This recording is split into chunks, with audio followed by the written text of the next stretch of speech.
Welcome to episode 18 of Realty Talk with Emily. Ann Galen. We do this every week consistently, and for some reason I always forget the intro. I never have the intro written down. I just kind of do it off of what sounds correct in my head, and we just go with it. But that's the first thing that I had. So, welcome, Ellie. Thank you. It is a beautiful day out today. The first day I haven't really worn a jacket. It's humid. Yeah, it started. Really sticky. It was 77, and I hate humidity. Do you like humidity? No, I like heat. I don't like humidity. Florida, right about now, would kill me, but I think I could do like Southern California. I've been out a couple times around this time. It is gorgeous. Mm-hmm. Again, no humidity, so give me San Diego over Miami any day. Okay, so we had a couple topics we wanted to talk about this week. To kind of give everybody past week at a glance how the market's been doing. We've everything's kind of been the same. My monthly updates that I do, I kind of go over the numbers and stuff so you guys can see how, when we say it's a seller's market, it's one thing to say it's a seller's market, but it's another thing to actually show it with facts and data. So I like to do that in order to give people an accurate picture of what things are actually, how the home prices and how much homes are selling and what they're selling for and the trends that we're seeing from, a year ago. I might even try to do one.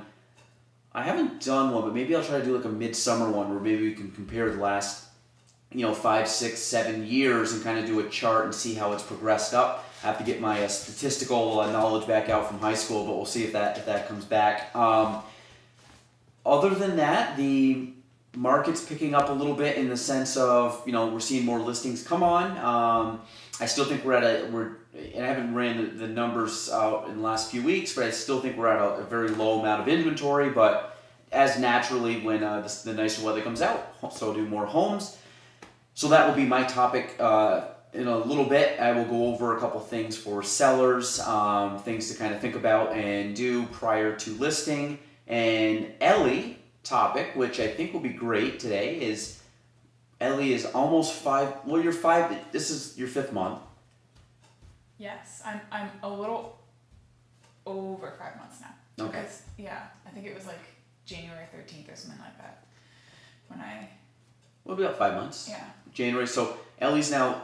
So we'll round it off. 5 months into being a realtor, and so what I wanted Ellie to do today as a topic is talk about how her expectations from, say, 5 months prior to becoming a realtor, which was pretty much when you first started kind of shadowing me, roughly, to 5 months now post getting your license. So kind of give us the I guess your expectations pre-licensing, and then give us the 5 month mark of what you've experienced so far post-licensing, the good, the bad, anything in between.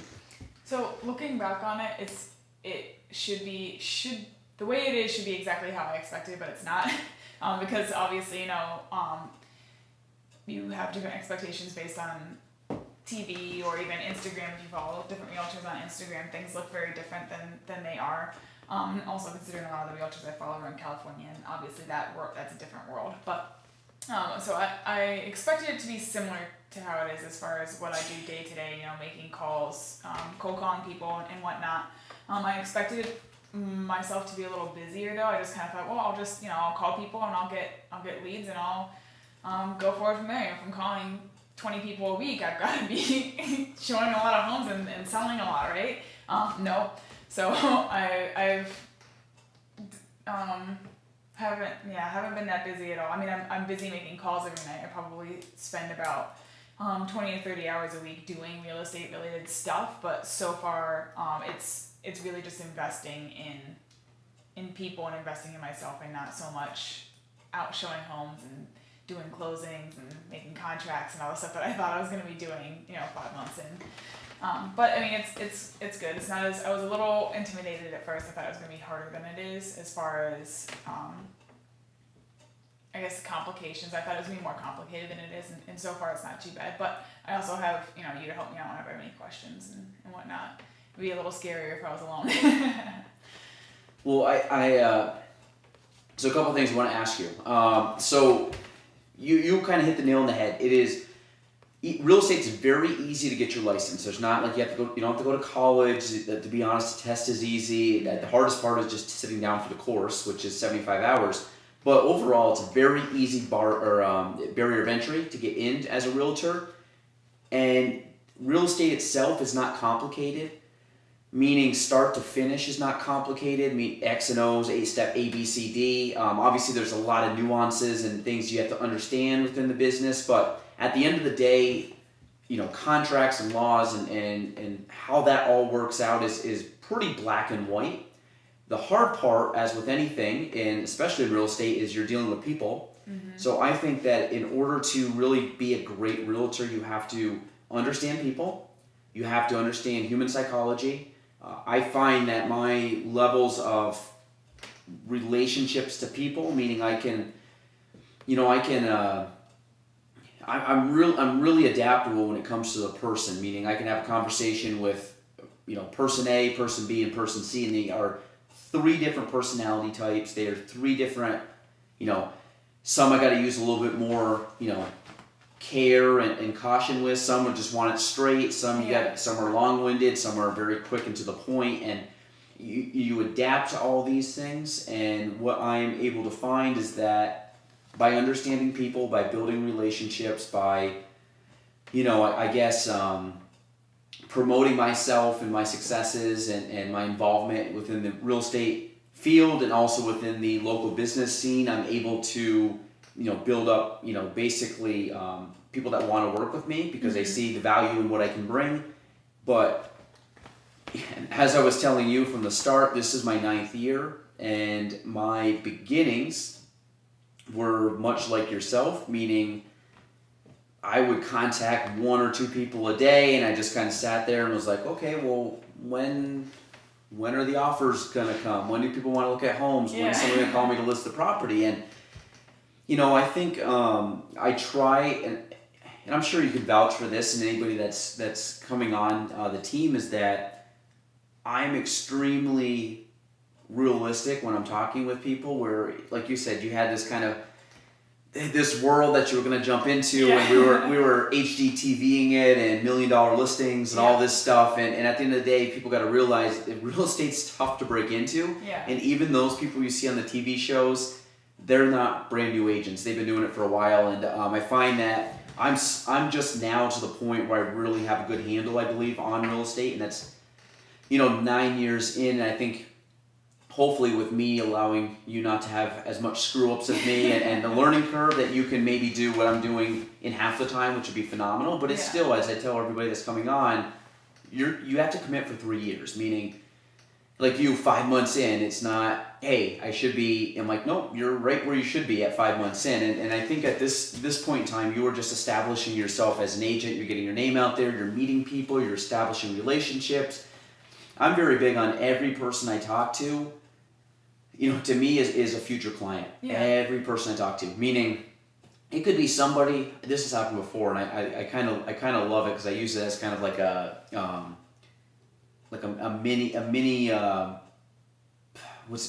goal or like a mini project that I want to take on. Is the sense that I might meet somebody that I know is totally going to use another realtor, and then over time, that wall slowly breaks down, and then they start leaning more towards me. Yeah. And I've done that plenty of times, and not to the point where I'm like, I want to take someone's client, because they're not anybody's client at that point. But at the end of the day, it's like it's another, like, to me, it's a validation that my follow up is phenomenal. Meaning, it's like you're working with an agent. That so to me, those are some of the times where I just, because of follow up, I can get back in the game and eventually, get that client. Or I've had clients too that use different agents because it's their friends or whatever the case is, but they really like how I act and I carry myself and conduct business, and they say, hey, if there's anything I can do to help you out, let me know. And maybe they didn't buy a home through me. Maybe this was a few years prior. Maybe they have no intention of ever building, or they want to build, or they have no intention of selling.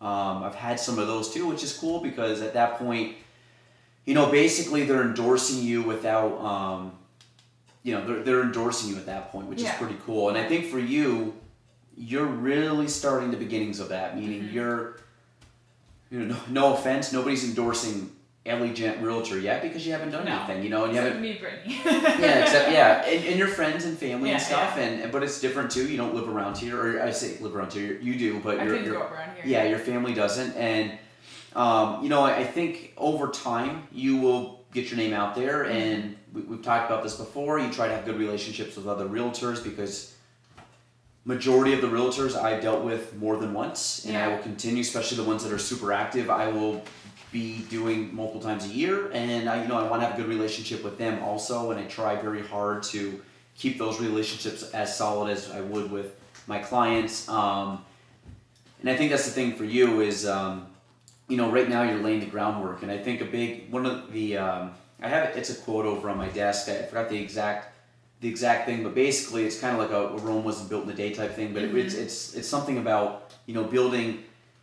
I think it was something like building whatever, starts with one brick at a time, and you gotta just keep laying the bricks. And I'm really big on that, is that every text, every social media post, every podcast, every networking event, these are all opportunities to make a connection. And it might not be the first time. It might be me talking to somebody the third, fourth, fifth, sixth time, seventh time, 2 years down the road, where they finally say, hey, actually my mom's looking to buy a home, or hey, my brother's looking to buy, or I think we're looking to sell. Like, that's the good stuff. Those are the ones that you want and ultimately you're working towards. Now, for you, you talked about obviously doing some work, but like what so far, what have you done, and do you think in regards to getting new business or laying those bricks? I talk about kind of what I've done in regards to networking, social media, just meeting people out and about. And I mean, to me too, like I had a closing this morning, or no, actually 2 hours ago. And I'm gonna get a picture with my clients with a sold sign that I now can leverage for future. So I'm always looking for opportunities to leverage situations. Kind of when we were at the chamber event the other day, and we got a picture with a big group of people. I'm always looking for how can we get pieces of content that we can put out, and we're always looking for ways to promote, and not just myself, but promote other local businesses. I'm very big on what I call leveraging. Cross-promoting, meaning promote you, tag our mutual friends that we have within the young business professional space that we try to promote also for their businesses. So what have you done that you think has been so far the biggest growth in your business? I know it's very early, but what can you think that you've attributed so far as your best, I guess, what have you best done in the last 5 months? I'm definitely going to all the networking events, including ADKYP and Galen's dying. ADKYP, chamber events. I actually have a client that I'm working with who I met through ADKYP. Before I was even a realtor, just kind of became friends, and I think that meeting people in person, obviously cold calling is important.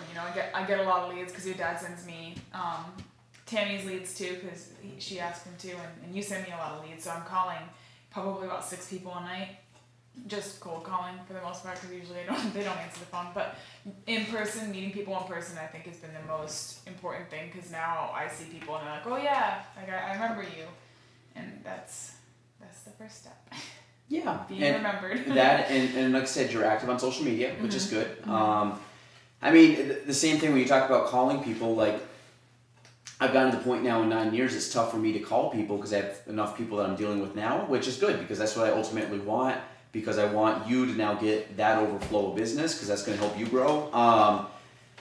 But 8-9 years ago, I mean, I still to this day call people. I was calling people this morning, and those are people that have reached out or, asked for information on a home or and sometimes you call them and they just say, hey, not interested, and that's fine. And I know it's a numbers game, and that majority of those people that I'm going to call are going to be no good, but I mean, I built my business on that, when I started, and to be honest, I have a lot of clients that I've started out that way and are still good clients or have referred me to people, or and I'm always going to do that because I think that's still a portion of the business should come from that. I'm just trying to get more towards the referral side, which takes time to build and takes time to get trust, and get to the listing side. And I don't know if I'll do it this year, but every year I'm getting closer, and I think this year I might be 40% listings, 60% buyers, which, I mean, I'll take that. As a 29-year-old, most people that list a lot of homes aren't older, are older. Yeah. So the fact that I'm almost 50-50 in my career with selling and buying before I'm 30 will be, to me, a huge milestone, because it very rarely, because most of my peers don't homes to sell yet. They're buying their first home, Yeah. I'm hoping that, between 35 and 40, that number's 70, 30, 80, 30 of listings. But that, again, takes time. And it's kind of cool when you're starting to see all these little efforts snowball effect I talk about, is that we're I'm getting to the point now where I can see it. You know what I mean? I can see what I've been able to build over the last almost or close to a decade. And for you, it's fun, because right now it's kind of like, shoot, like it's tough. And I talked to other agents that are newer, and everybody has the same they get negative, or they have negative thoughts about, I'm not good at this, and it's like, you know what, you are just starting out. Yeah, you're the same as everybody else. Like, don't expect too much. Be realistic with yourself, but just keep grinding. And it is a phenomenal industry. You can have a lot of fun and meet a lot of cool people, but you just got to stay the course and really work at it. So that is, I'm having a hard. I went into a house the other day. I think I had some mold in it, and I think I'm really struggling with this mold. I find that maybe I'm just like miniature kind of sick too with the changing weather, but I'm having a hard time breathing. But it's okay. Oh, like, not a bad thing. Just like I feel like I'm like wheezing, or like having a deep. Do you have asthma? I have bad allergies. I might need it actually, but I've never actually taken an inhaler in my life. I always have bad allergies. I might, but we'll see. I'll probably power through it. Part of me, I just think I got a cough, but it'll come out. So sorry, folks, if you hear me sounding like a winded person going up the stairs, but that's what I feel like. So that's good. Do you have any expectations going through the end of the year? I think it's gonna get easier and easier. I've definitely noticed I tend to second guess myself a lot. I constantly have the imposter syndrome, and I have with every job I've ever had. And I realized the other day, and I say it all the time to John. He says, "No, you can tell that you know what you're talking about." It's like, well, you just think that because you don't know anything about real estate. So it sounds like I do, but now I'll have people ask me questions, and instead of my mind going blank with panic of, I don't know, I'll like just rattle off an answer. I'm like, oh, I did know that. And just kind of, it's nice realizing that I know more than I think I know. And I'm sure it's just going to continue to get easier too. Yeah, every day, like, again, to put it in perspective, when I first started, I think my default answer was, I don't know, let me check and I'll get back to you. And I was always a big proponent of don't say something unless you knew it to be fact. I still do that today. Absolutely. I'll be like, actually, I'll give you two examples. This just within the last 4 days, so since Friday. First one was asking about a variance for property. It doesn't happen very often. And actually, I'll give you three that have happened in the last 2 months. One, an offer came in, it had to deal with a trust, meaning money was coming from a bank, and they had this trust fund. Money was coming out of the trust. You need to have bank or court approval. I've never done this in 8 years. So I asked the agent, I said, I don't think has been in as long as I have, but same thing, I'm just like, I don't know what I'm doing here. Like, hopefully you know, or if not, just, I might ask you a lot of questions on this because I don't know what I'm doing. I know obviously how to close it, but there's certain factors of the deal I didn't know. So it's like, instead of me rattling off stuff and bullshitting my way through a deal, which is I'm never going to do, it's that, hey, I don't know it. I don't have a big ego. I have a very little ego. So to me, it's like, I don't know. Let me look it up. I'll figure it out. Yeah. I had one the other day about a variance. They asked about a variance. I very rarely need to get a variance. I know what a variance is, but I contacted the town where the house is located and asked them some questions that I didn't know. And then I had one today talking about exemptions. There's tax exemptions with veterans and senior star. And he said, well, will the taxes change to, I don't know. Like, I'm not going to, I think it would be this roughly, but I'm going to check because I don't want to give you false information. Then you're going off you're planning on payments and you go Yeah. either make an offer or don't make an offer based off of what I say that's not fact checked yet. So, there's 3 things in the last 2 months. Either I didn't know or I had to say, hey, I don't know. Let me look up some answers for you. So, always, and I had this problem a year or 2 ago with a newer agent, and they screwed up in my eyes on the deal, and part of it was because I don't think were asking the correct questions, and they were saying yes to everything, and that deal just ended up being a bad deal. It closed, but it was not a comfortable deal for my seller, but at the end of the day, like I said, I think it came from a new agent not willing to either tell the client that they're wrong, or if they don't know, to talk to their broker. Yeah. So, stuff like that happens, unfortunately, but you gotta, my biggest thing is in real estate, I don't care if I have an agent that's working with me. If you don't know something, tell me you don't know something, because I'll help you out. Same thing, if I don't know something, I lean on agents all the time on stuff. If I don't know it, and I think they do, Tammy, before she worked here, I called her on everything that had to do with foreclosures. I had no clue how to do them. I still kind of don't know how to do them. I know probably 80%, but when it gets to all the fine details, I don't know that last 20%. So I'll call her up. Now it's easy because she works here, but before she even when she wasn't working here, I'd just call her up on deals and say, hey, how does this work? And she was more than helpful on that. So most agents are willing to help people out. Yeah.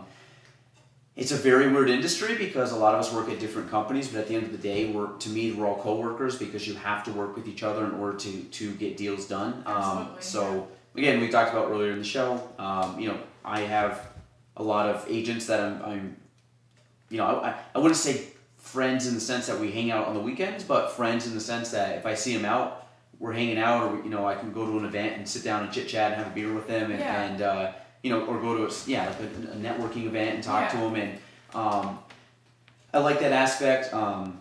Even a couple agents texting me today about Gina, and that's kind of cool. And that a lot of us know what each other's families are doing and stuff. So I think it's just kind of a fun industry in that regard. Speaking of which, by next Realty Talk, you will probably have a second child. If I don't have a second child, I may not be here because Gina would kill me. So she's ready to go. So our next child, baby number 2, is due anytime. I have a feeling it's today. The due date was yesterday, so we'll see. So next one we will have. That's why we're getting this in a little earlier in the week than we normally do, so we could get it in this week. But we'll have another little baby T running around, which will be fun. So I can't wait. But I think I'm going to save my next topic for next week, because we just went quite a bit. Actually, we built off of the first part pretty well. We did. So that was good. Yeah. We went from I don't even have a paper out. This was totally unscripted. It's always unscripted, but the topics were not written down. And I knew what number the episode was, which never happens. I always looked it up. 18. Yep. Okay. It is? It is. Yeah. Okay. We had to fact check that. So that's good. Let me see any updates in the Kavanaugh Realty world. We were going to be at the Business Expo on June 6th. We might do that next week, maybe kind of promote that a little bit more. Yeah. June 6th at the Field House in Plattsburgh. There's going to be a lot of different businesses there from all types of industries. It's going to be lit. It's going to be lit. Make sure you come in and check us out. We will be at booth number 78. Don't ask me where that is. I kind of know, but you'll see us. All green, that's it. Make sure if you are going to that, stop by and say hi. And Courtney just passed all her testing, and she's waiting to hear back. Well, she heard back, but she's waiting to get officially. Just the licensing. I think the actual licensing, but I don't know how that works. Like if she can show homes. She passed everything. I don't know. I think you have to pay the fee before you can do anything like that, because money. Yeah, we're gonna hold off. I don't want to be written up at the board office, because we got a lot of fact check agents around that will do that. So we'll hold off on that. But Courtney is licensed now. She passed everything, so that should be starting off soon, which is good. Hannah just finished the semester along with Jordy. I think they're waiting to get their results back. So Hannah, I think, is going to officially finish her course and hopefully start getting into the biz a little bit. Jordy is doing her thing.